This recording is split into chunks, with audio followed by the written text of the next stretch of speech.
Beleza, então boa noite para quem nos está assistindo. Nós somos o grupo de estudos do Centro Socialista Primavera dos Povos de Ribeirão Preto.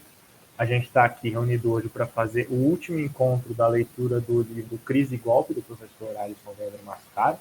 Com a gente nós temos alguns membros do Centro Socialista e outros membros de fora do grupo também. A transmissão está sendo feita pela Twitch, sendo que ela vai ficar gravada na plataforma e depois a gente vai disponibilizar no YouTube também. Se você curte o nosso trabalho, você pode apoiar com qualquer quantia de doação pelo nosso Pix. O QR Code está na descrição, tá na imagem da transmissão. E você pode também acompanhar o nosso trabalho pelas nossas redes sociais, que é @CS Ribeirão Preto, é o nosso Instagram. Também temos conteúdo exclusivo no TikTok.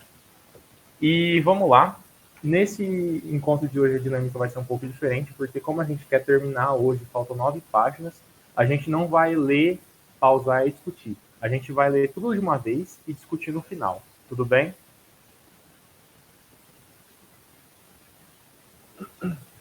Beleza, então. Para ler aqui, eu vou projetar o PDF aqui na tela. Se vocês quiserem acompanhar por algum PDF no monitor secundário, fiquem à vontade aí. Deixa eu projetar aqui.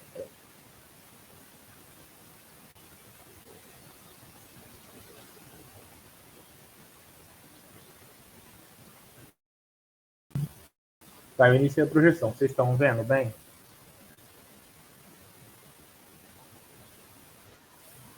Beleza, então. Qualquer problema com o áudio, se meu áudio cortar, vocês falam para eu parar e pedem para eu repetir, porque eu não vou enxergar vocês agora, tá? Bom, vou começar a leitura aqui. Esse é o capítulo 10, ele chama Carta sobre o Socialismo. Tópico 1. A forma política. O Estado é forma social necessária do capitalismo, também com o direito cuja forma é espelho da forma mercadoria. A democracia, neste solo, se abre como direito político e se fecha como direito eleitoral, em mais uma imbricação entre Estado e direito, num processo de conformação. Não se pode pensar o Estado como bem comum ou como um espaço neutro, privilegiado ou potencial da transformação social. Ele é forma inexorável de uma sociabilidade orientada para a acumulação. Assim, o Estado não pode ser distinto de tal sorte. Ele tem sua razão de ser no capital. Também ele arrecada e depende da dinâmica econômica. As constrições do Estado não estão apenas na vontade de seus governantes, mas em sua natureza. Ocorre que o Estado não é diretamente o capital. Por isso, a disputa de eleições carrega expectativas e esperanças, mas ao mesmo tempo não é a possibilidade de deliberar sobre as estruturas do mundo. O fundamental está interditado ao voto. Caso o voluntarismo eleitoral leve a opções progressistas, a história dá provas vivas de que os poderes econômicos, militares, ideológicos e mesmo o plano internacional bloqueiam os passos conquistados no plano do poder político. De Goulart a Allende, a democracia, quando de esquerda, sofre bloqueio e é rasgada pela reação. Os específicos momentos trabalhistas de Vargas e mesmo as incipientes ações do PT no Brasil, com os combates advindos, são também indícios desse sentido. Assim sendo, um tensionamento crítico da disputa eleitoral sempre revelará, no limite, as impossibilidades de nosso tempo. Trata-se da desesperança, em particular a desesperança quanto às formas do capitalismo. A esperança só pode ser depositada em outras formas de sociabilidade, para além do mundo da mercadoria. As energias que advêm de todo o processo eleitoral se devem ao fato de que as formas sociais se erigem de um complexo contraditório de relações sociais. O Estado não é diretamente o burguês ou o capital. Ele pode ser administrado por classes distintas daquelas detentoras do poder econômico. Marx já o ensinava no 18 de Brumário de Luiz Bonaparte. Então, de fato, há um engajamento social que permite fazer com que o Estado se incline no sentido de variados interesses imediatos. São notáveis para a vida cotidiana do povo as distinções entre capitalismo de intervenção e bem-estar social de um lado e de outro capitalismo neoliberal, ou, mesmo no plano político, entre a ditadura e a democracia, ou entre a negação e a afirmação dos direitos das minorias. O capitalismo se estabelece, efetivamente, mediante a luta de classes e grupos, sendo que as situações das relações, tensões e conflitos resultantes são múltiplas, por isso há tantas possibilidades políticas em seu seio. Contudo, tais distintas inclinações da política são doses variáveis de uma mesma forma de sociabilidade. O poder do capital não coordena a política diretamente, mas sempre a preside em última instância. Deriva dessa determinação última que os ganhos sejam sempre parciais, os avanços retrocedam, os mínimos da sobrevivência se tornem máximos. É verdade que não é desprezível o solo político das lutas de esquerda no interior da forma política capitalista, mas apenas qualitativamente estranho à sociabilidade pós-capitalistas, embora estas só possam sair do solo daquelas. O socialismo não é o acúmulo de conquistas no capitalismo, é uma outra sociabilidade. Sua chegada não é uma quantidade maior de ganhos capitalistas nem outro arranjo das formas já dadas, é um novo. A ideologia. Nas democracias, juridicamente, não há um impedimento de que a esquerda dispute, ganhe eleições e venha implantar seus programas. No extremo do imaginável, é possível até mesmo avançar com ganhos constitucionais que possam levar, nos termos do direito positivo, à abolição da propriedade privada. Tudo isso seria objeto de legislação. Claro está que o poder do Estado e do direito para legislar nas bordas máximas da socialização enfrentará diretamente, nesse caso, o poder do capital e o braço armado da ordem estatal que o garante. Por isso, o capital sempre vive em regime político democrático, mas, no limite, combate a própria democracia. No entanto, sem falar em situações de limite, tratando apenas de ganhos parciais e articuláveis na lógica da acumulação, o que impede, então, o povo de avançar em suas lutas? Por que o povo explorado não chega a ampliar sua força e tentar os limites de superação da própria vida capitalista? Cláudio, fala.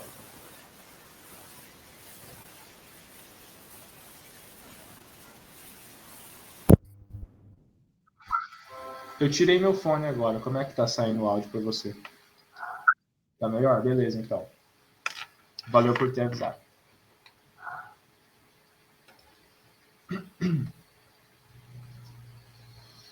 Beleza. Continuando aqui então. No entanto, sem falar em situações limite, tratando apenas de ganhos parciais e articuláveis na lógica da acumulação, o que impede então o povo de avançar em suas lutas? Por que o povo explorado não chega a ampliar sua força e tentar os limites de superação da própria vida capitalista? Se o imediato desse bloqueio está no capital e nas armas, o imediato encontra-se na ideologia. Avancemos para além das compreensões da ideologia como falsificação da realidade ou como opção pessoal. De um lado, o capitalismo não é um engano ideológico das pessoas, é sua realidade constituinte, que age positivamente. De outro, costuma-se tratar a ideologia como uma opção de valores e de horizontes dos indivíduos. Ser de esquerda ou de direita, ser racionalista ou crente, ser fraterno ou egoísta, essas seriam variáveis à disposição de cada um. A vontade seria seu corolário. Tomando-se assim, seus posicionamentos poderiam ser submetidos a um juízo moral. É o egoísmo que carrearia as pessoas a serem fechadas, indiferentes, mesmo opostas a uma sociedade pós-capitalista. Se é verdade que há um campo de ação naquilo que é o chamamento moral às pessoas, ele é muito limitado, sem grande espaço de sensibilização social. Prova disso é o relativo insucesso das candidaturas plenamente de esquerda em pleitos eleitorais. Isso porque não é apenas o chamamento político que dá horizontes. No fundamental, a ideologia opera em práticas materiais e se instala nos sujeitos como inconsciente. É preciso então avançar na compreensão do cerne da ideologia para agir no sentido de transformar a sociedade. A ideologia não é um pensamento vago, nem uma escolha ocasional ou produto de uma vontade caprichosa. É resultante de práticas sociais. É na materialidade que reside seu fundamento, porque os sujeitos atuam no mercado como contratantes e contratados, vendendo e comprando força de trabalho e mercadorias. Então a liberdade negocial e a igualdade perante a lei são seus horizontes ideológicos. Por ser o capital concentrado nas mãos de alguns, o Estado, garantidor da propriedade, é então considerada a ordem, enquanto as manifestações progressistas a tudo isso contrárias são chamadas de desordem, baderna ou caos. Por serem as pessoas constituídas pelas formas de capitalismo, em tudo sendo calculadas, então para tudo calcula. A ideologia não é um ato de escolha pela autonomia da vontade, pela isonomia, pela propriedade privada, pela ordem estatal ou pela mercantilização do mundo. Tudo isso não é escolha, é compulsório e advindo da materialidade das relações sociais. Assim sendo, não é suficiente um juízo contra a cabeça das pessoas, mas contra a prática que gera tal mentalidade e tal horizonte de valores. O sentir-se sujeito, vendendo-se e comprando, portando direitos subjetivos, na condição de sujeito de direito e cidadão, é o arcabouço inconsciente que arma a constituição dessa própria subjetividade. Não está na faculdade do sujeito, tal qual ele é constituído, não se entender assim. A pergunta sobre a dificuldade da esquerda em convencer eleitoralmente o povo não se pode encaminhar apenas para novas estratégias de marketing ou de discurso. É preciso conhecer a fundo a natureza e os impasses da ideologia. Só uma materialidade socialista tem o condão de gerar uma ideologia correspondente, de solidariedade para além dos interesses subjetivos. Na vida capitalista, toda ideologia crítica estará inserida em seus quadrantes, revelando-se então, no limite, uma ideologia negativa, dadas as contradições necessárias da sociabilidade da mercadoria. Em sua materialidade, a ideologia opera por meio de grandes aparelhos ideológicos. A família dá identidade ao sujeito. A escola fornece uma unificação linguística e de referências gerais. A religião lhe dá o talhe dos bons valores. O Estado estabelece os parâmetros do que é nacional, cidadão, forjando o espaço histórico que lhe corresponde. O direito constitui o normal, o ordeiro e o desajustado.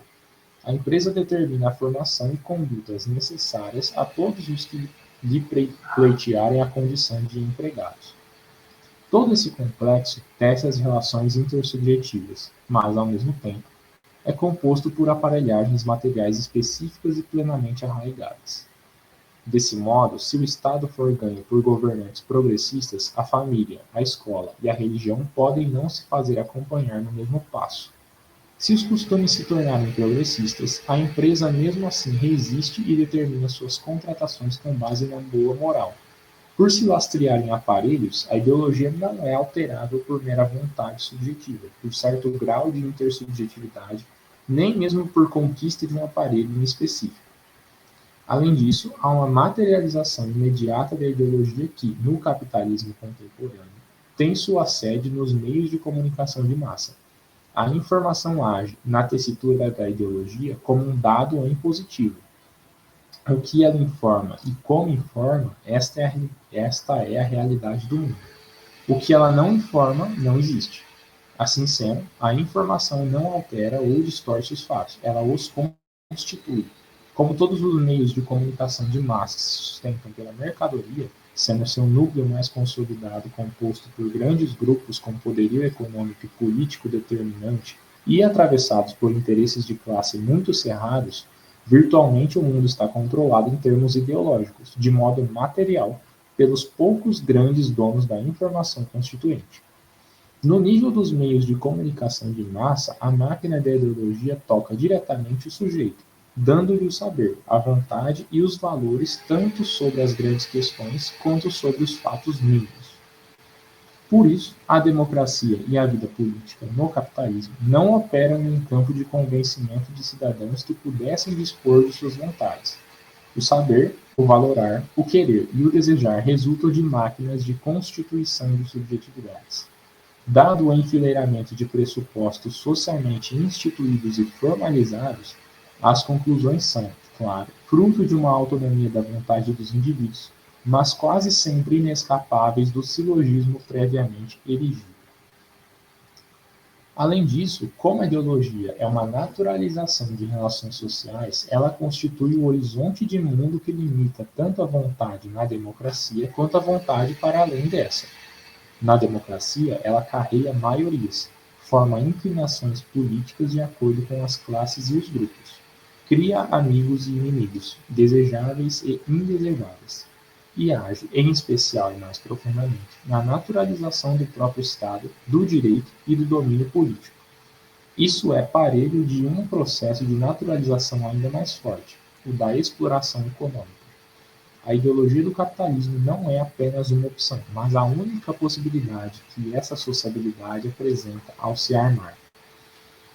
É porque a ideologia é material e inconsciente, opera por meio de grandes aparelhos e é controlada no imediato por meio de comunicações de massa, então são grandes ou quase incontornáveis as dificuldades para o campo da luta socialista no clamor por sufrágio ou pela vontade de se encaminhar ao progressismo, na medida em que, nesse grande maquinário, o louvável abrir-se de alguns indivíduos, grupos ou classes para a transformação social acaba, quase sempre, sendo um acaso derivado das tantas falhas necessárias da subjetivação capitalista. Peraí, deixa eu beber água.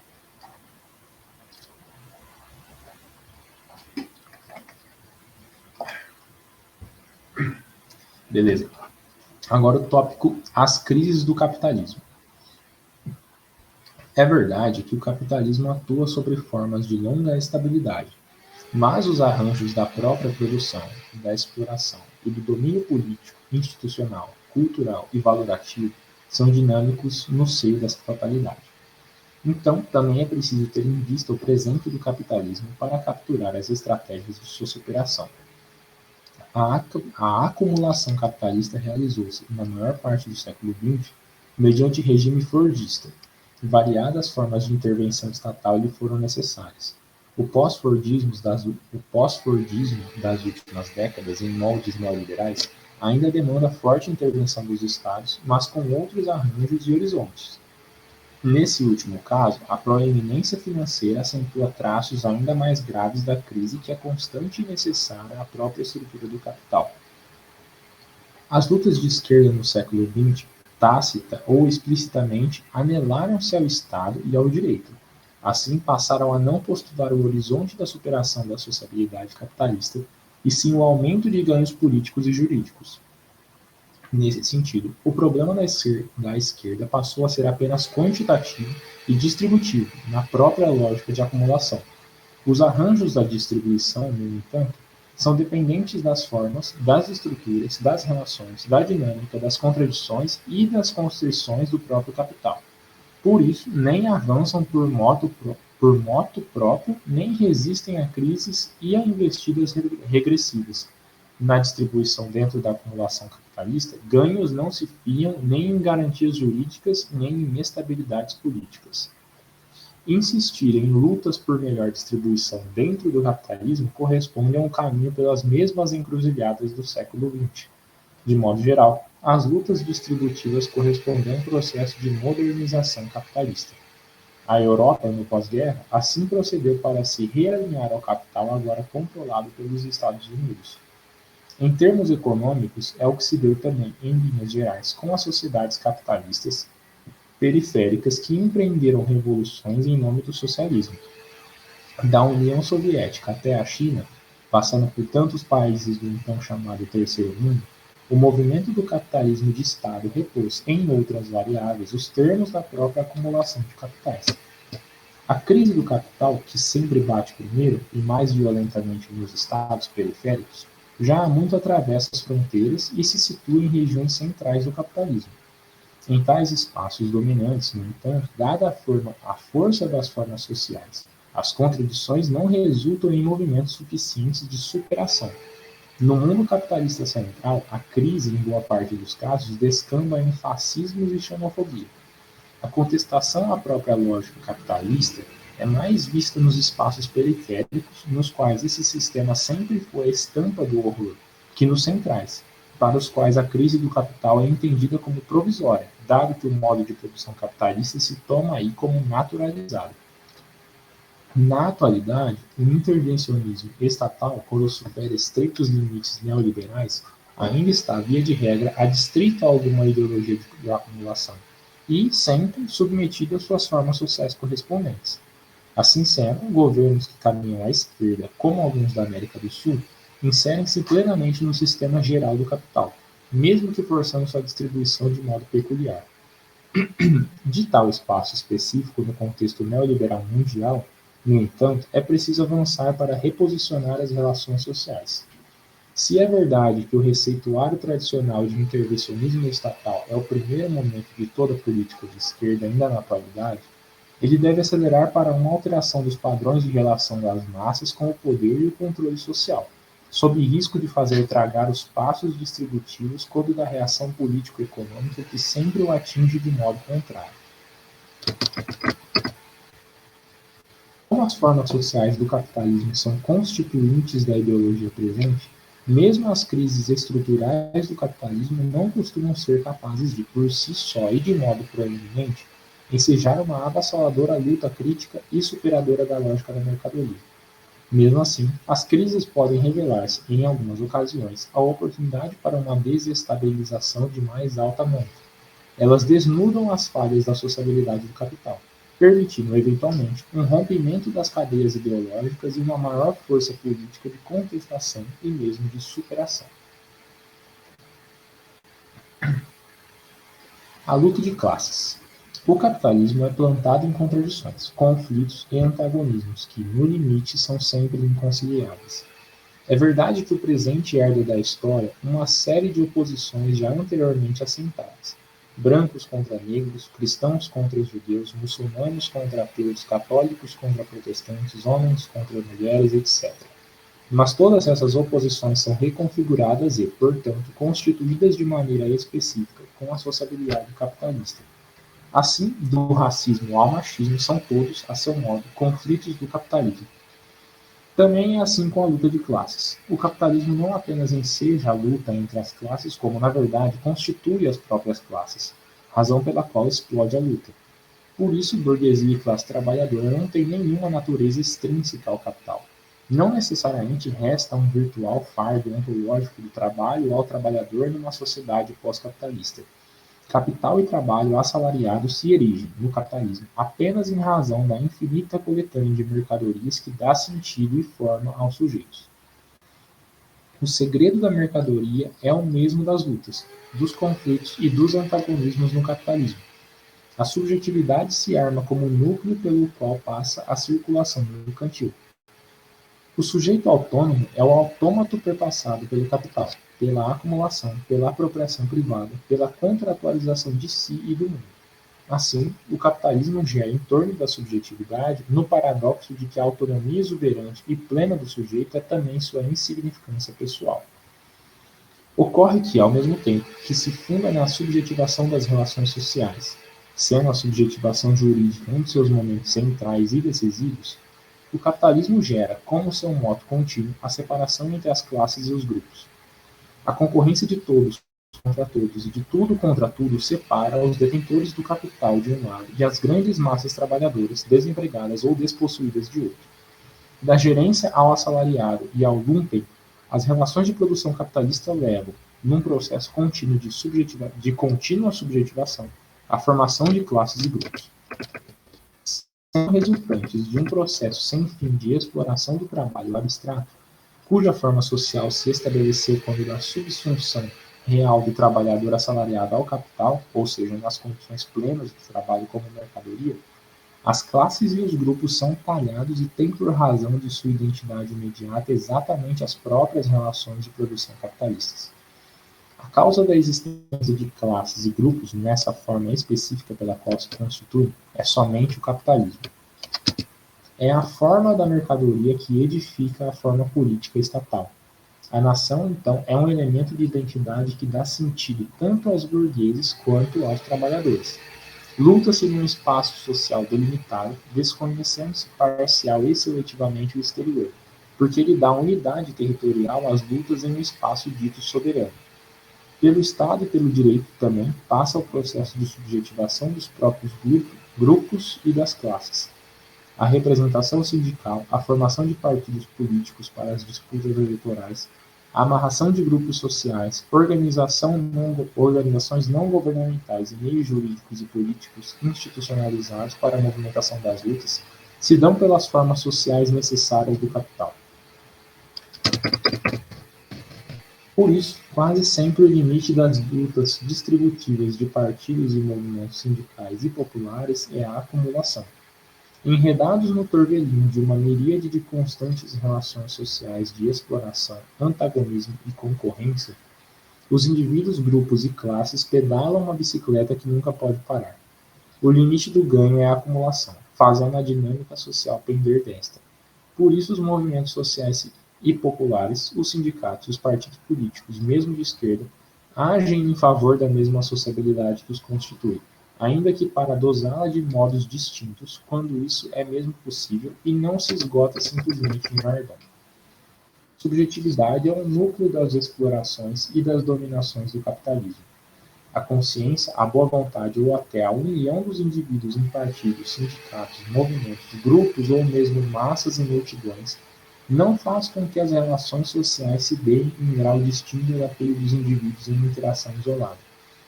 Se as subjetividades se armam com direitos subjetivos que se transicionam sem fim, constituindo o mundo das mercadorias, a união de indivíduos em classes e grupos e mesmo a eventual consciência e a gana de luta decorrentes resulta quase sempre em manejos com os mesmos direitos subjetivos, apenas agora em plano social, difuso ou coletivo. Tal qual o direito privado deu conta de se atualizar em direito público administrativo e em direito do trabalho e direitos sociais, a subjetivação jurídica procede do mesmo modo com o partido político e o sindicato. A dificuldade de superar o mundo da mercadoria por meio das matrizes da união dos despossuídos do capital, partido político, sindicato, ONG, etc., reside no fato de que operam mediante formas sociais necessárias do capital, até mesmo quando, até mesmo quando se apresentam como negativo da ordem estatal, do governo ou do burguês. A superação do capitalismo é a superação das classes, mas isso só pode acontecer com o desarme dos próprios fundamentos da sociabilidade da mercadoria.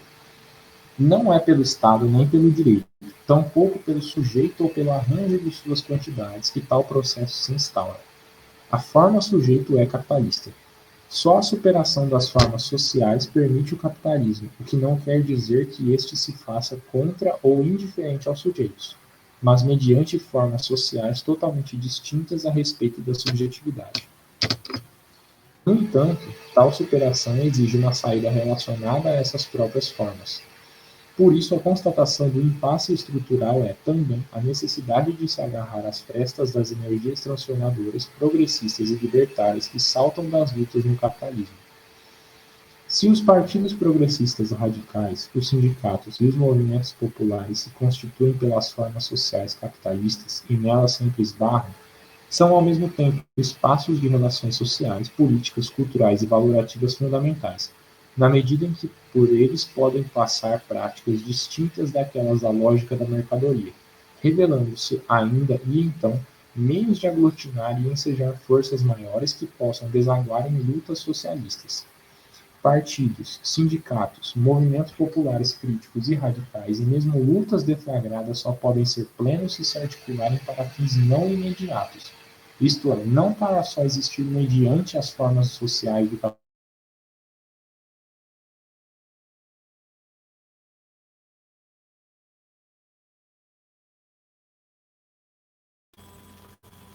Travou aí?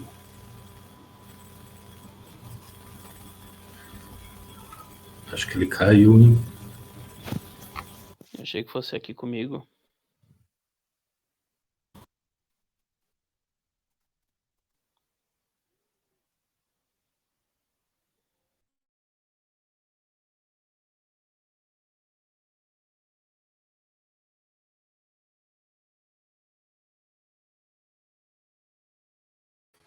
Voltei, galera. Vocês estão me ouvindo?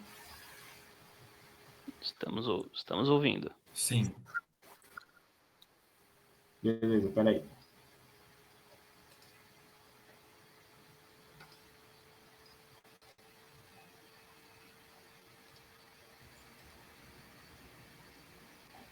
Eu ia até falar, se quiserem aproveitar, né, porque tá, já que parou, né, para dar uma conversado sobre essas partes que já foram.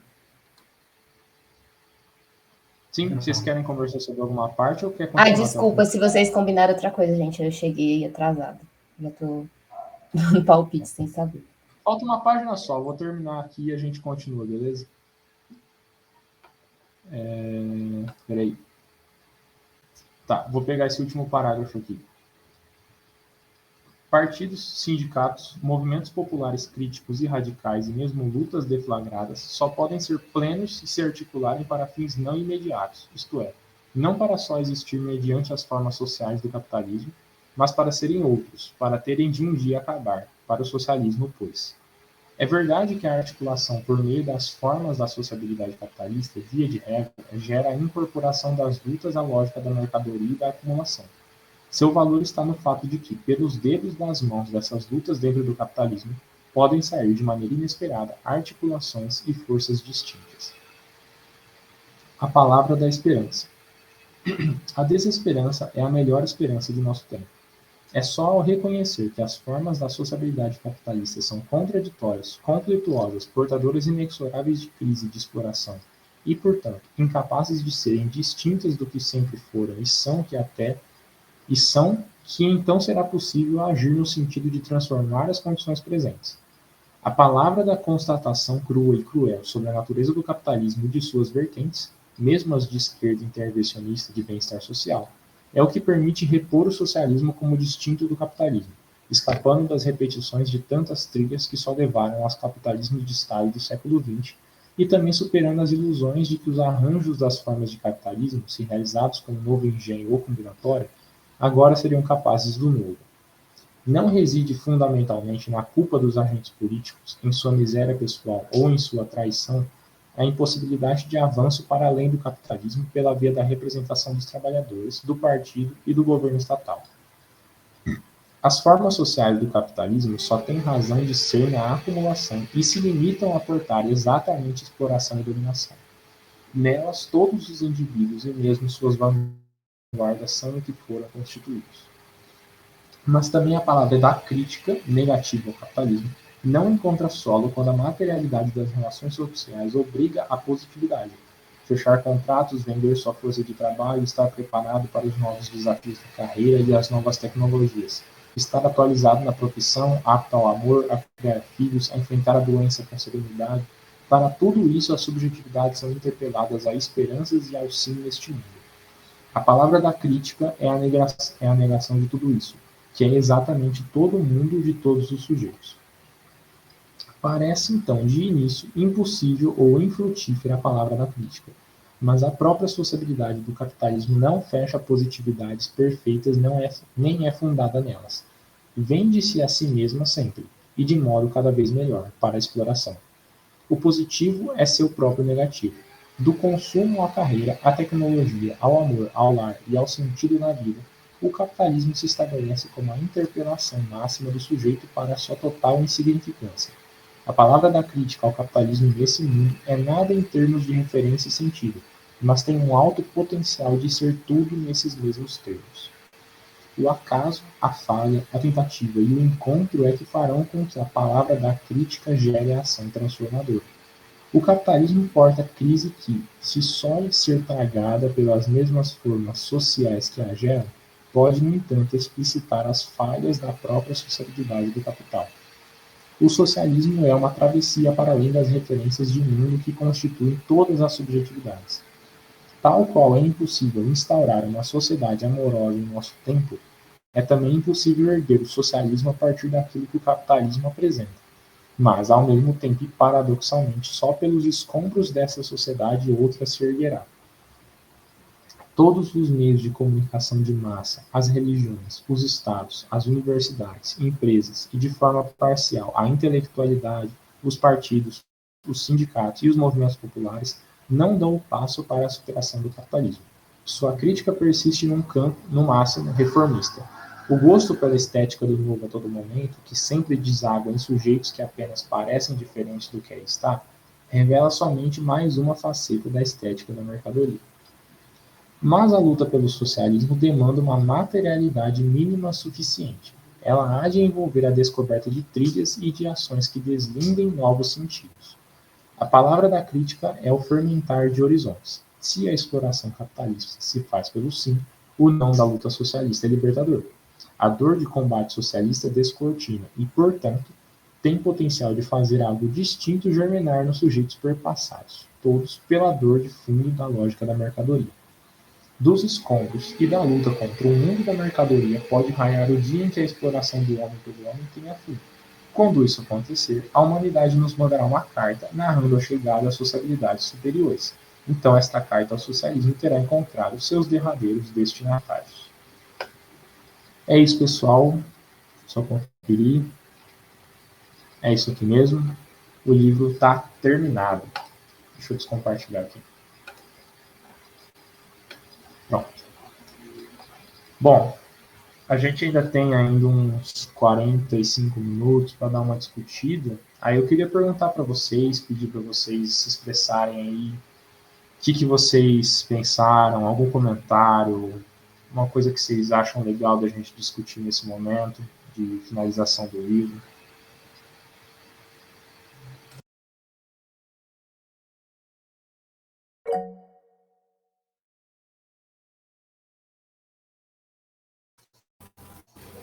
Fala aí, Guilherme. Boa noite, gente. Vou me arriscar, viu? É que cheguei no último encontro, né? Mas da leitura dessa última parte aí, o que vem muito de insight, assim, principalmente quando ele fala bastante, ele focou bastante na questão da ideologia, é a questão da estrutura e superestrutura, né? Do modo de produção capitalista. Porque ele diz ali, mas no final, que não adianta a gente mudar os partidos políticos, não adianta a gente... Eu não lembro o parágrafo em si, né? Mas eu entendo assim, por que não adianta a gente mudar essa superestrutura? A ideologia nada mais é do que a superestrutura, né? Que na verdade é todo um conjunto, a superestrutura é todo um conjunto de ideias que surge dentro da organização, os ideais, né, que podem se transformar em organizações políticas, valores morais, as próprias obras de arte, enfim. E eles estão ancorados numa estrutura que diz respeito à organização econômica, à produção, o modo de produção capitalista, a distribuição, o consumo de bens, o mundo da mercadoria que ele fala ali no texto, né? Então, para a gente suplantar o modo de produção capitalista, não adianta a gente, que nem ele pontuou, modificar as coisas de forma reformista, na superestrutura. Porque isso a gente vai estar modificando uma coisa de forma aparente, vamos dizer assim, né? Aí entra o materialismo histórico-dialético. A gente tem que modificar a estrutura, porque aí a gente vai estar chegando na essência do problema, né? Que é quando Marx fala que ser radical é agarrar as coisas pela raiz. E a raiz do ser humano é o próprio ser humano. Então, o que eu aprendi assim, de forma geral desse capítulo foi mais nesse sentido, sabe? Que um passo para se alcançar uma sociedade socialista aí que ele coloca penetrando nessa superestrutura, alcançando a estrutura em si, modificar o modo de produção do capital e não ficar de modo aparente nessa superestrutura, na questão da ideologia, sabe? Mas sei lá, só para abrir a discussão aí. Galera, queria contribuir um pouco aí também com a discussão que o Guilherme trouxe. Eu acho super legal ele mencionar essa parte de superestrutura e infraestrutura ou estrutura, né, falando de capitalismo. E eu acho que realmente, assim, pensando um pouco mais na parte das crises que a gente leu agora nesse capítulo, eu acho que quando a gente pensa na história que a gente está vivendo e vai viver nesse século agora, eu acho que vai ser a história da crise climática. E isso acho que junto também é uma crise do capitalismo financiarizado, né, que tem essa economia 10 vezes maior do que a produção real. E eu acho que realmente, assim, isso abre uma janela de atuação para ter uma mudança nisso que ele chamou no livro de mudança das formas de sociabilidade, né, das formas de subjetivação e produção da vida material. Porque eu acho que, assim, querendo ou não, a realidade que a gente está prestes a viver, tipo, se o mundo continuar como tá hoje, né, tipo, sempre tendo uma poluição maior, desmatamento maior, uso de recursos naturais maior, a gente vai chegar num ponto de quebra mesmo, né, de ruptura, assim, que a gente não vai ter, sei lá, seja por ter uma crise financeira global e a própria dinâmica do sistema mudar, né? Não ter tipo o proprietário ali não ter dinheiro para investir em um negócio lucrativo e a própria máquina quebrar, ou seja por realmente algum fator climático, né? Alguma coisa de tipo assim, muita seca, migração, isso tudo que promete ser o futuro que a gente está vivendo. É, Apesar disso tudo ser um cenário muito catastrófico, assim, eu vejo que é também uma missão da esquerda socialista revolucionária se preparar para isso de uma maneira que a gente consiga mudar a maneira da sociedade funcionar, de sair dessa lógica da acumulação e do retorno do investimento, né, de você gastar dinheiro para fazer um investimento, sei lá, desde comprar uma casa até comprar uma ação, até comprar um terreno e ter uma expectativa de retorno desse investimento para realmente pensar a produção, acho que de outra forma, assim, sem colocar dinheiro na jogada, por exemplo. De pensar em termos materiais, de tipo, olha, para produzir uma cadeira eu preciso de tantos quilos de madeira, então beleza, vamos ver quantos quilos de madeira a gente tem aqui e vamos produzir essa cadeira e vamos direcionar essa produção, vamos decidir essa produção de uma maneira democrática, por exemplo, né? Vamos colocar todo mundo aí para tipo, decidir esse jogo. Acho que tem muito a ver com isso, assim, de tipo, tentar entender o jogo em si, que o Guilherme falou que seria essa parte de a reprodução do sistema e propor novas regras, né? Porque é uma coisa muito doida, assim, um fato que uma vez eu fiquei sabendo que me mudou um pouco minha maneira de enxergar sistemas de produção, assim. É que a Terra é um sistema fechado. A gente, tipo, não tem massa que entra nem sai do planeta. Acho que a única coisa que consegue sair da atmosfera da Terra é hélio. Então, assim, todos os outros elementos químicos que estão aqui vão continuar aqui enquanto houver Terra. Então, acho que pensar no sistema em uma forma de contabilidade que vá além do dinheiro, além do lucro, mas que inclua uma parte de planejamento, uma coisa de democracia também, de ter agentes diferentes e de uma maneira ideal, todos os agentes planejando a produção, é uma maneira também de pensar uma alternativa ao sistema, né, capitalista. Tem um cara que eu descobri recentemente, um autor, um economista, acho que até filósofo em inglês, que chama Paul Cockshott, que eu já vi o Jones Manuel falando dele também, que é um cara que vai bem a fundo nesse planejamento da produção em espécie, sem envolver dinheiro, né? Eu acho que, assim, o que a gente vive hoje em dia, o cenário que a gente vive, é um cenário muito propenso a isso, assim, a gente ter que realmente ser forçado a repensar a maneira como a gente produz e usa as matérias-primas do planeta para produzir a nossa vida social, né? Eu acho que para o Brasil, ou para uma sociedade que queira fazer isso destacadamente, sem ser de uma maneira global, o grande desafio é um desafio tecnológico, de saber utilizar o que a gente tem de matéria-prima internamente para produzir o que a gente precisa, né? Eu penso que, cara, se a gente fechasse sei lá, o Brasil hoje na Revolução Socialista, a gente ia ficar refém de muita coisa, desde medicamento até, como é que fala, maquinário pesado, industrial. Então isso é uma coisa muito doida, assim. Mas acho que a contribuição que eu queria dar para esse papo, para a gente conversar mais, era mais isso, assim, de como a gente consegue, acho que a partir de repensar a forma de produção fora do dinheiro, a gente consegue tipo, repensar essas formas de sociabilidade do capitalismo e colocar uma solução também para esse problema de crise climática, de supostamente um fim do mundo, né, que pode encontrar a gente aí nos próximos anos.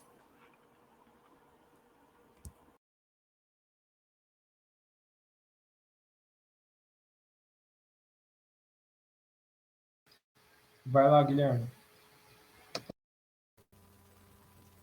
Não, só queria incrementar aí o que é o João que falou, que essa questão da crise climática, ela é fundamental momento atual, porque, a conta é simples, né?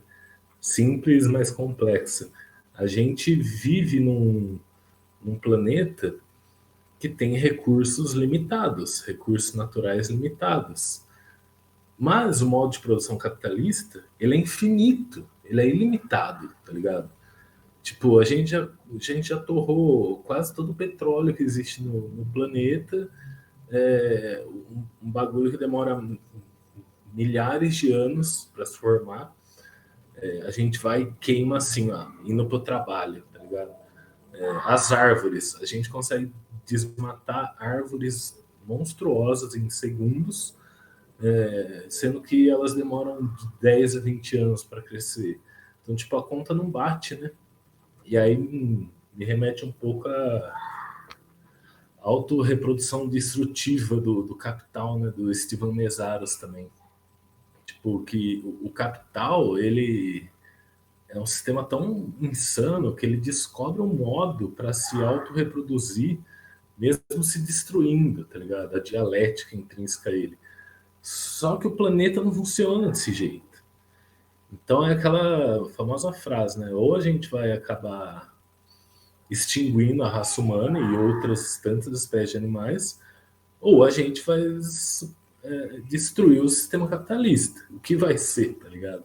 Eu espero que não desespero aí monstruoso a lá Mad Max a gente consiga superar esse modo de produção. Mas o futuro é obscuro, velho. Só pontuar isso aí, mano.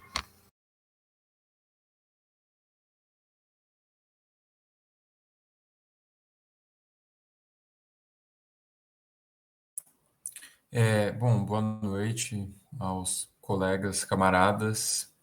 Eu gostaria de comentar algumas coisas também. Peço perdão já de antemão se eu me estender. Mas o João tinha dito algo sobre o Paul Cockshott, e esse autor ele é muito interessante, porque ele não somente fala sobre a questão do cálculo econômico na sociedade socialista, né, numa suposta sociedade socialista, né, como também ele se dedica um tempo, né, a falar da teoria do valor de Marx. E é muito interessante porque, em contraposição ao que a economia neoclássica nos diz hoje em dia,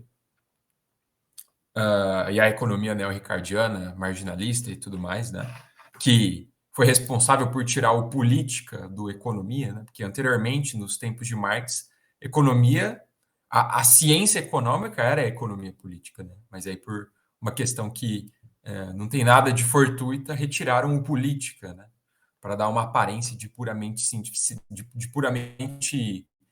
científica, de tecnicidade, né. Quando ele vai falar, esse autor, Paul Cockshott, um autor americano, ele vai falar sobre a teoria do valor de Marx, ele prova matematicamente a cientificidade dessa teoria do valor em contraposição à teoria da oferta e da demanda mesmo, né? E é muito interessante. Eu li recentemente, assim, né? Tem alguns meses já, uns 2 meses, um artigo no Jacobin falando sobre isso, né? E ele tem um texto no qual ele destrincha isso, ele põe as fórmulas, ele deduz e tudo mais. Um texto em inglês. Cheguei a ler um pouco, mas não concluí. Mas, enfim, só um comentário à parte. Mas essa discussão me fez pensar muito, porque quando a gente fala de estrutura e superestrutura e estrutura, né? É engraçado, né? Às vezes eu fui ler, acho que ontem, um artigo no. Às vezes eu me torturo, né? Porque eu fui ler um negócio no Mises Brasil, que eu acho muito engraçado, assim, pegar o que alguns liberais falam, né? E tinha um artigo falando do porquê que Marx nunca falou sobre. O Marx nunca hipoteticou sobre uma sociedade socialista comunista, né? Em nenhuma obra. Nenhuma obra o Marx fala, olha, a sociedade socialista vai ser assim, assim, assado. A produção vai se dividir assim, as pessoas vão trabalhar nisso, a produção vai ser distribuída de tal maneira. E existe uma razão para o Marx não ter feito isso. E a razão é simples. Ele era um hegeliano, né? Ele era um hegeliano e, portanto, ele se recusou a falar sobre o que não existia. Porque, como hegeliano, ele tinha plenas consciências e pleno saber de que a realidade é um vir a ser. Então, a partir do momento que a gente afirma, já tem algo se contrapondo a ela, né?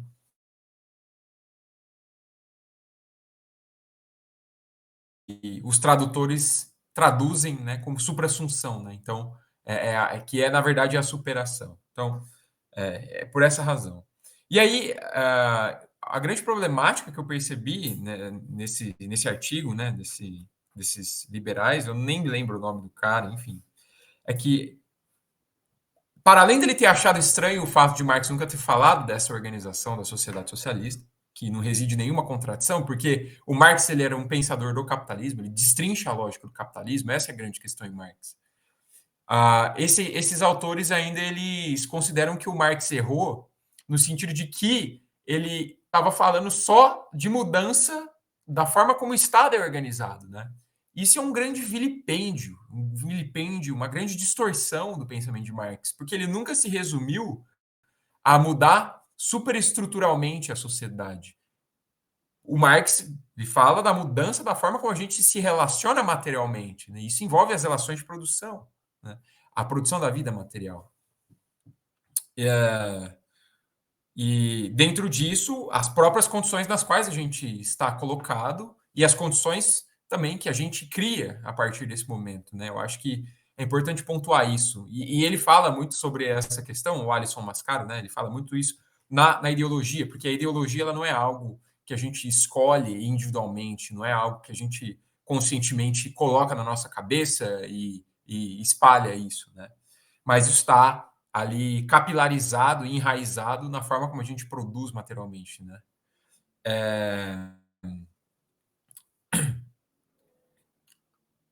A gente age sob determinadas condições que a gente encontra e que a gente mesmo produz, né? Então, a gente deve levar isso muito em conta, sobretudo quando a gente vai falar dessa mudança, dessa forma nova de se organizar, de erigir novas formas sociais, porque a gente tem que levar em conta as nossas condições atuais, né? Uma delas é o meio ambiente, né? Não tem como a gente falar em mudança de modo de produção, não tem como a gente falar em mudança das relações, se a gente não levar em conta a nossa interação fundamental e material e metabólica com a própria natureza, né? E eu acho que concordo com os camaradas que anteriormente comentaram. Eu acho que a gente deve pensar de maneiras a incorporar essa questão mesmo, né? Porque senão a gente não avança na discussão. E é muito interessante isso, né? Porque o Marx, na escrita do livro 3 do Capital, ele é um autor. Existem próprios marxistas que criticam o Marx, né? Que consideram ele um autor que não falou em nenhum aspecto sobre o meio ambiente, era um autor que não que era ingênuo, porque justamente e aí o João ele comentou um pouco sobre isso, né? Principalmente quando ele estava falando de Brasil, né? Porque se a gente fizesse a revolução socialista agora no Brasil, a gente ficaria restrito a algumas coisas. Por quê? Porque o Brasil não atingiu certas condições da produção material, certo desenvolvimento das forças produtivas, para mudar essas relações. E o Marx, ele fala, em alguns textos de juventude dele, ele fala, né, que ele chega a acreditar que as forças produtivas se desenvolvem infinitamente e tudo mais. E o Marx ele foi muito criticado, né, com relação a isso. Mas a grande questão é que o Marx foi um autor muito ecológico, sobretudo quando da sua maturidade, né, quando ele está escrevendo o livro 3 do Capital, quando ele está falando de renda da terra, porque ele teve que entrar em diálogo com os autores da própria química agrícola, da física agrícola, e para fundamentar o Capital. E eu arrisco dizer que a construção teórica do livro 3 do Capital, ela imanentemente bebe de raízes químicas e físicas, né? Essa obra inerentemente tem relações e percepções ecológicas fundamentais, né? mas existem alguns marxistas que ficam presos a essa leitura do jovem Marx, né? De um Marx que está ali se deparando com o esboço da crítica da economia política do Engels e não conseguem captar essa questão, né? Então, para além do fato de eu concordar muito com o João, de que a gente precisa se organizar e pensar em novas maneiras de organizar as nossas relações materiais e sociais, por consequência, a gente deve rediscutir Marx, né? Retomar Marx, porque por ele ser um pensador que descobriu, né, que determinou a lógica do capital, o que a gente vive hoje tá ali na obra dele, né? Então eu ressalto esse convite, né, para que nós nos deparemos com Marx enfim, eu acho que a gente tem muito ainda a aprender e muito a se admirar com a obra desse homem que foi um homem muito erudito, né, que sabia, no fim da vida estava aprendendo russo para lidar com as questões referentes à Rússia e estudou matemática, enfim, estudou diversas matérias, então a gente tem muito a aprender com ele, né? Em questão de sociedade, enfim. Peço perdão que eu me estendi muito, gente. Desculpa.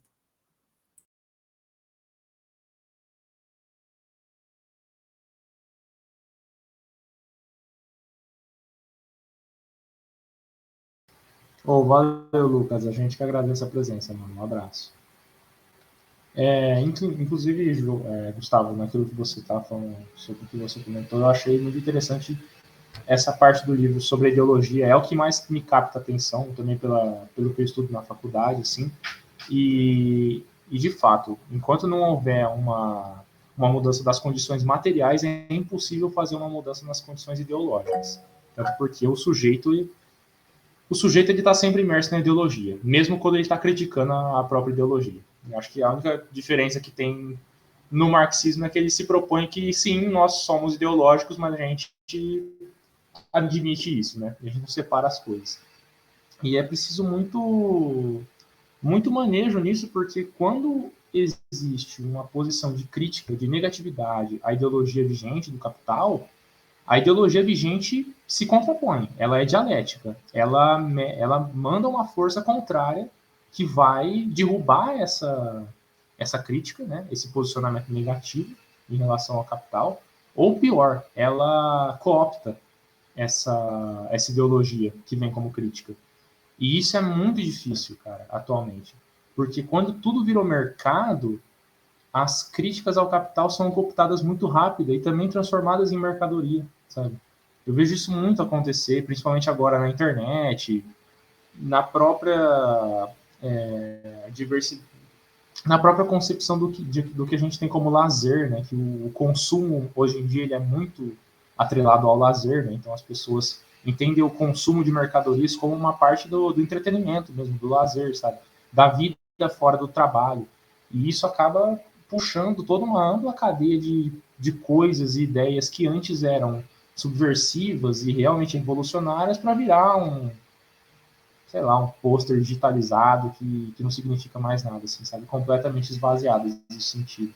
E isso realmente é uma das armas mais poderosas que tem, né? Porque realmente não é uma ação repressiva física, né? Totalmente material, mas sim uma cooptação de uma ideologia por um mercado, que é extremamente perverso, assim.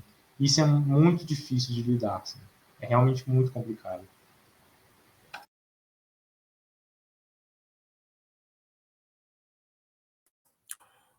Ô, Ana, você ia falar? Eu acho que você estava com a mão levantada, né? Não? Eu posso dar mais uma contribuição, se eu puder. Não sei se alguém mais quer falar e tal.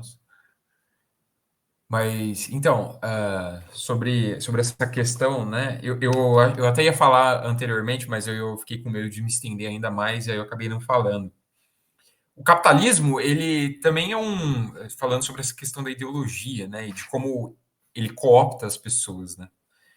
O, eu sou um pouco, não cético, mas quando as pessoas falam, né, sobre as possibilidades, assim, né, porque o capitalismo vai chegar no momento em que ele vai implodir, porque a natureza é limitada e o capitalismo ele é ilimitado. Eu sou um pouco relutante a isso justamente porque aí eu me apego à dialética, né? Então, assim, é um pouco difícil a gente falar em... a gente pode apontar tendências, mas não prever o futuro, né?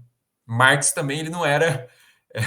ele não fazia previsão do tempo, né? Ele era um filósofo, um economista e tudo mais.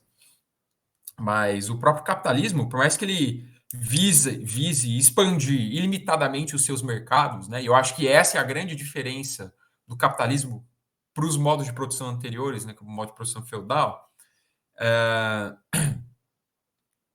ele precisa a todo momento estar remodelando as suas condições gerais de produção, né? E o que são essas condições gerais de produção? É aquilo que vai permitir a produção nessa sociedade, né? Então, o capitalismo industrial, quando ele estava se iniciando, né, lá no século XIX, da transição do século XVIII para o XIX, um desses aspectos dessas condições gerais de produção era a forma como o trabalho era organizado, né?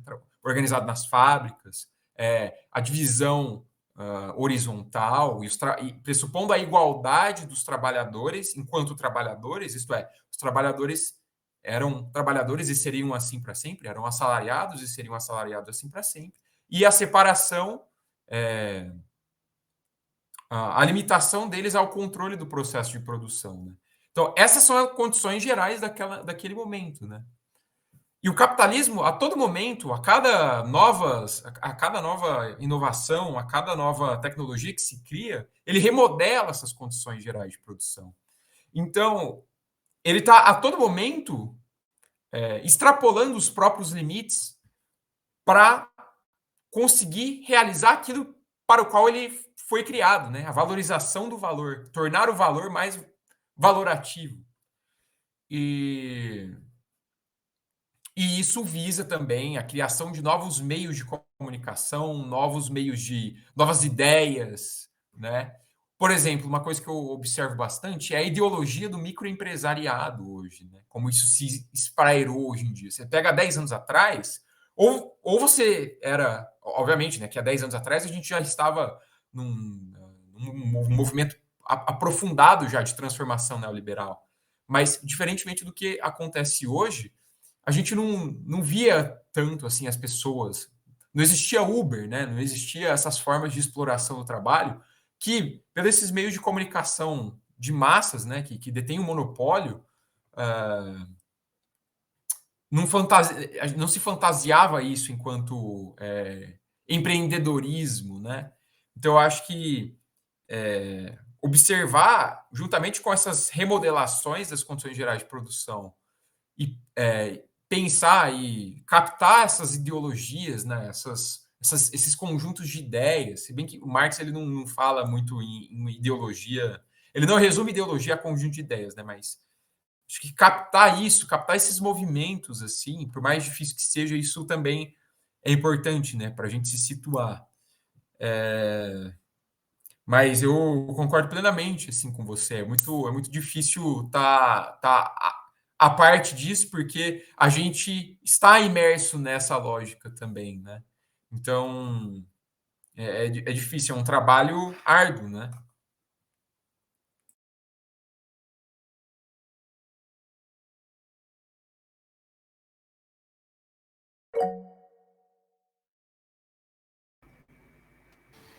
Vai lá, Posso Ana. falar? Então, vou lá. Bom, gente, vou falar coisas aqui. Enfim, entrei mais atrasadinha e também não consegui acompanhar tanto a leitura como eu gostaria, porque ainda estava trabalhando. Mas uma das coisas que o Alisson falou mais pro final é a respeito da esperança ser o desesperançar, né? Isso me toca bastante. Eu acho que também tem a ver um pouco com a questão da ideologia. Gente, já peço desculpa porque eu posso estar falando um monte de bolacha, tá? Porque tem gente bem mais preparada que eu.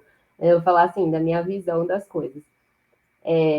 Porque, inclusive, assim, trazendo até algumas coisas da atualidade e que eu tenho observado, assim, se a gente for ver, por exemplo, os discursos desse pessoal após a eleição, né, esse pessoal que está ligado à extrema-direita e que, querendo ou não, a gente está vendo mais o pessoal da massa mesmo, assim, trabalhadores propagando um certo discurso. Eu li hoje, inclusive, uma coisa. O medo que eles têm, por exemplo, eles ficam falando que o Brasil vai virar Venezuela, que o Brasil vai virar Cuba e que a gente tem que fazer alguma coisa para não cair nisso. E o quanto que eles ignoram o real desastre que a gente está, assim, que está muito próximo da gente, né? Que tem a ver com tudo isso que foi colocado aqui, né? Essa questão ambiental, principalmente, né? E que é muito mais grave do que o medo do que eles têm, na realidade. Assim, muito mais grave, não, muito, assim, é um descolamento da realidade que eles estão e ignorando, né, esses fatos que são mais graves. E a dificuldade também que é da gente trazer essa coisa do desesperançar como uma esperança, né? A dificuldade de olhar para uma realidade que é uma realidade que traz desesperança, mas que a partir da gente ter esse olhar para isso, né, ter esse olhar desesperançoso, o que brota na gente é possibilidades, né, assim, tipo, é uma coisa assim de estar mudando mesmo, né, um sentimento de transformação muito grande, assim. E aí eu, enfim, estou trazendo também um pouco do que eu vivi, assim, conforme fui me aproximando também das visões, da visão marxista, enfim, dos estudos marxistas e do comunismo, do socialismo, e o quanto que não é não é uma coisa fácil, realmente, assim, não é, porque para a gente que está acomodado, vivendo dentro dessa ideologia, é uma coisa que te mexe, assim, que te deixa numa coisa desconfortável, né? Mas que ao mesmo tempo te mobiliza aí para uma ação real de transformação, que te mobiliza para verdadeiros, como eu vou dizer assim, verdadeiros desafios e verdadeiros, como eu vou dizer, verdadeiros, não sei se medo, eu acho que não é medo, verdadeiros riscos que a gente corre, né, enquanto humanidade, enfim, ao invés de ficar aí viajando na maionese, né, com todas essas teorias da conspiração. Enfim, gente, uma coisa aí totalmente não tão teórica, mas é um pouco do que me veio, assim, essa questão me pega muito, assim, essa coisa da esperança vindo da desesperança.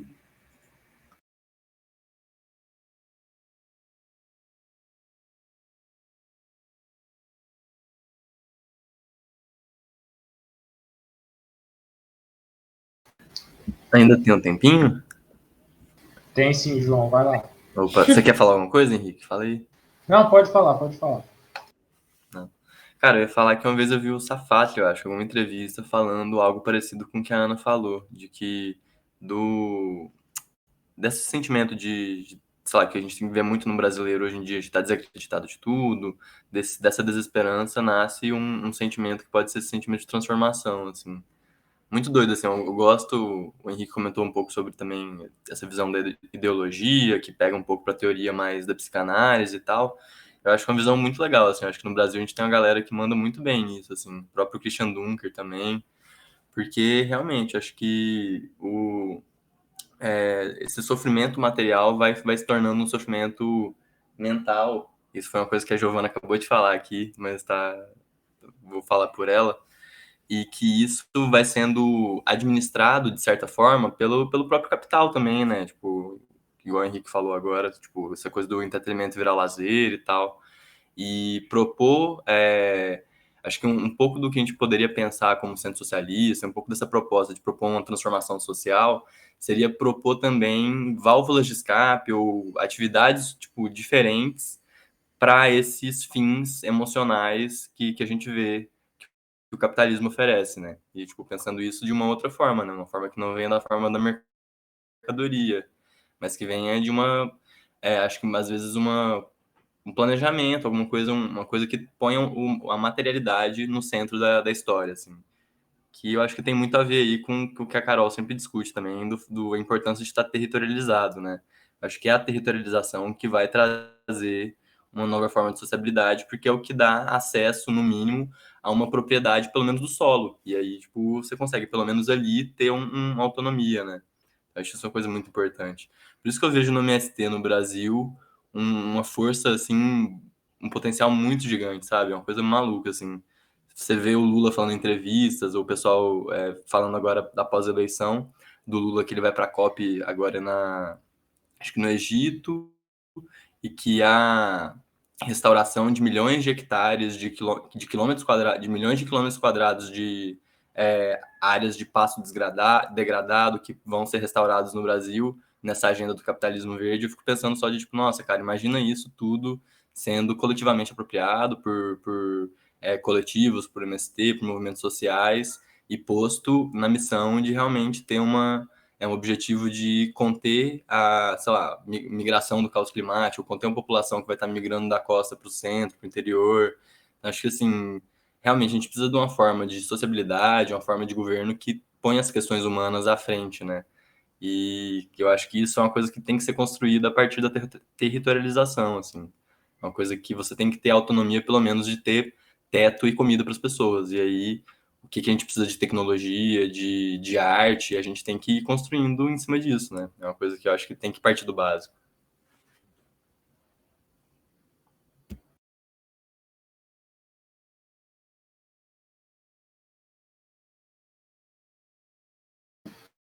Eu vejo muito isso, sim. Isso que a Ana falou me fez bastante sentido também, porque, cara, a gente vê, né, como o professor aí no livro disse, o sistema capitalista, a ideologia capitalista, ela não é fechada por si mesma, né? Ela não consegue se fechar, ela não consegue fazer sentido em tudo. As contradições escapam nela à medida que ela vai se reproduzindo. E as pessoas percebem isso, sabe?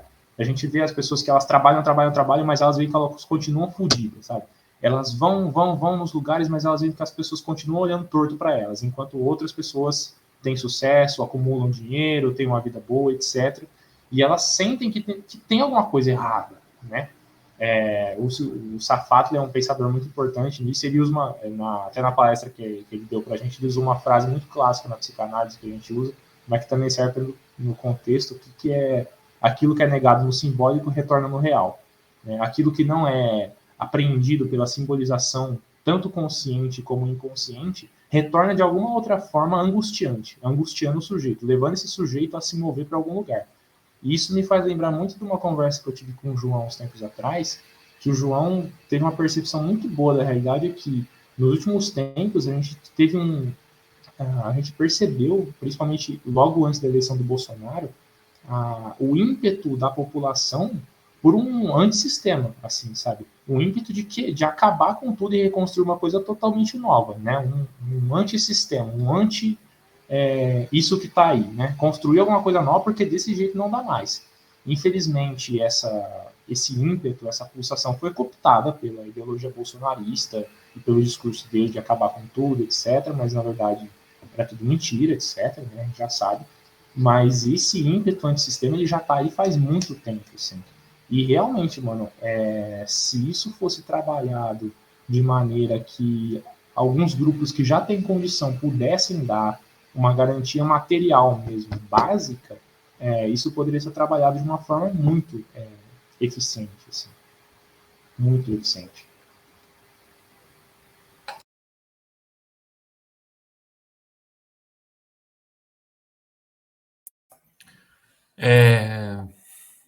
Vou comentar mais uma vez.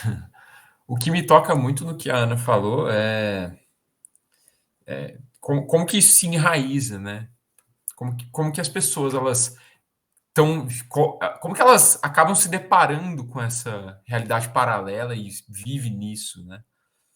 Ou seja, as pessoas têm tanto medo de o Brasil virar Venezuela, mas elas não percebem que, na verdade, nesses últimos 4 anos elas estiveram mais perto do que qualquer outro momento, né? E, enfim. Mas eu acho que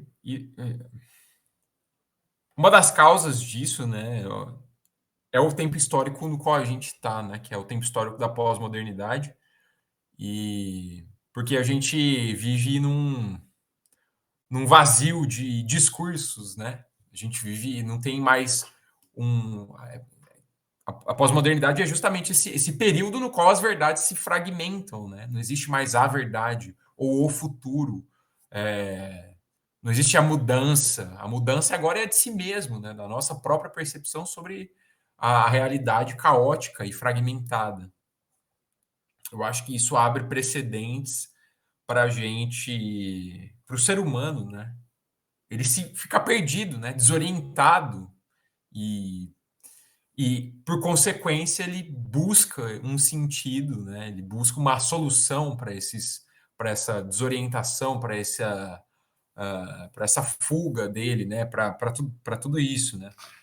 E é isso, né? A cooptação por parte do bolsonarismo e do fascismo, né? O fascismo ele leva, né, ele esquadrinha uma solução, né? Só que errada, uma solução infundada, né? Porque não capta a base material das contradições são as próprias dinâmicas do capitalismo, né?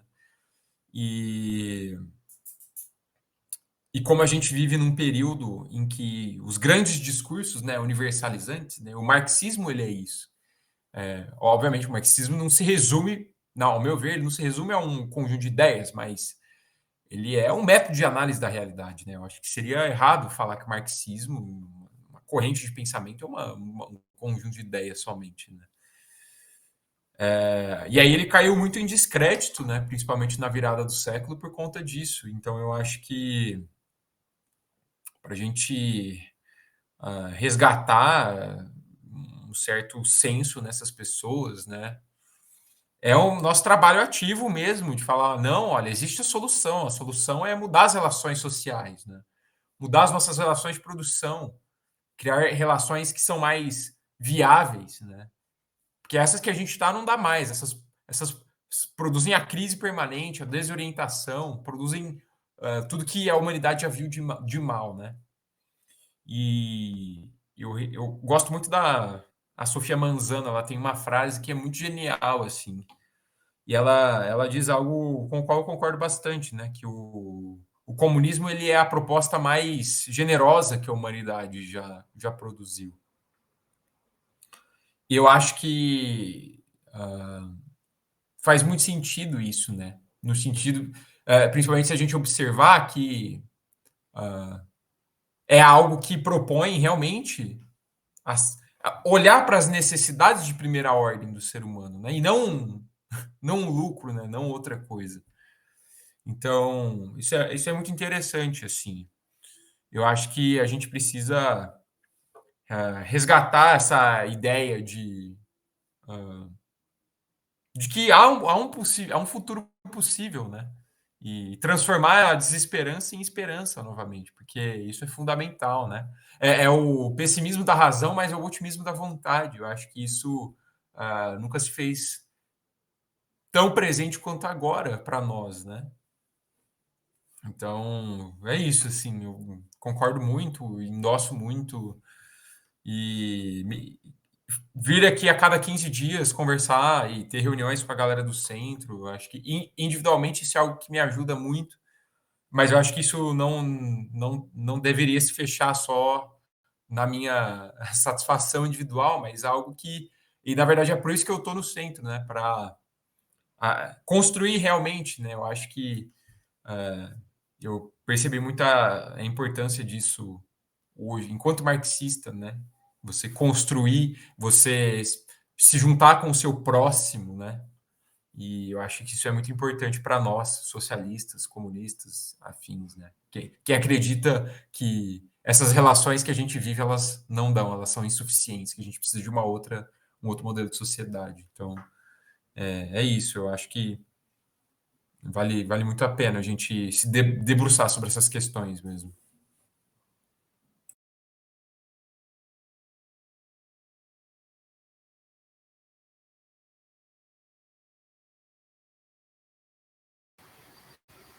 Bom, meu proletariadinho, são 8h30 agora. A gente pode encerrar essa jornada, então.